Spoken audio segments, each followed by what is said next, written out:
So I have with me now Brendan Spencer, President of ABB Energy Industries.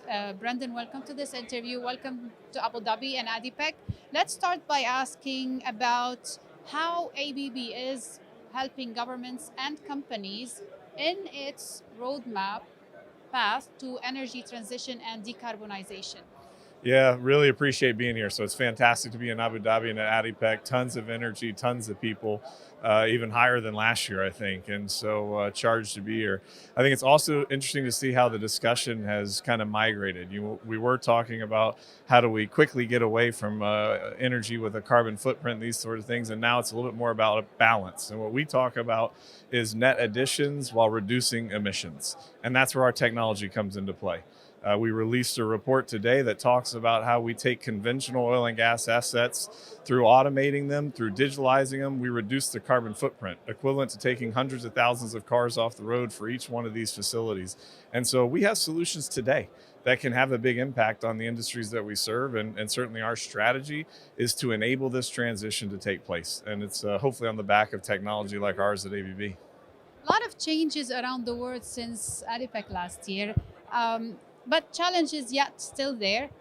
How do you look and navigate through these challenges to make sure you are delivering secure, sustainable, and affordable solutions? Yeah, I think the key, you talked about secure, sustainable, and affordable.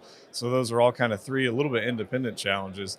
We, one, have to make sure that the energy securitization effort that's going away or going under right now doesn't take away from the decarbonization effort. And so I think that's one thing that we have to make sure of. Use the profits that are coming in the industry to invest in the energy transition topics. And then on the back of our technologies, affordability. So if we look at green hydrogen, if we look at renewables and these sort of things, continue to invest in technology in those so that it brings those cost curves down, makes it more accessible for everyone. We can transport the fuels or use the fuels where they're generated, but really drive that affordability piece. So, we're contributing to all three parts of that value pillar. Some of the material we release talks about it, but that's certainly the conversation that we're having with our customers here at ADIPEC. Last question. Between ambition and reality, a lot of discussions here around this year. Ambition and reality, they meet. Who's the winner? Yeah, I think reality is right now the winner. So, extending the life of nuclear assets, a little renaissance that we have in coal and these sort of things. But innovation, ambition will take over. I'm very, very confident that our industries, a bit of a tailwind in our industries, and that combining technology, partnerships, collaboration with the end customers will have the impact that we need to in order to really drive this transition. It will continue to consist of carbon-intense fuels. That's just the reality. But moving the needle in the percentages, I think we can impact that if we do it together.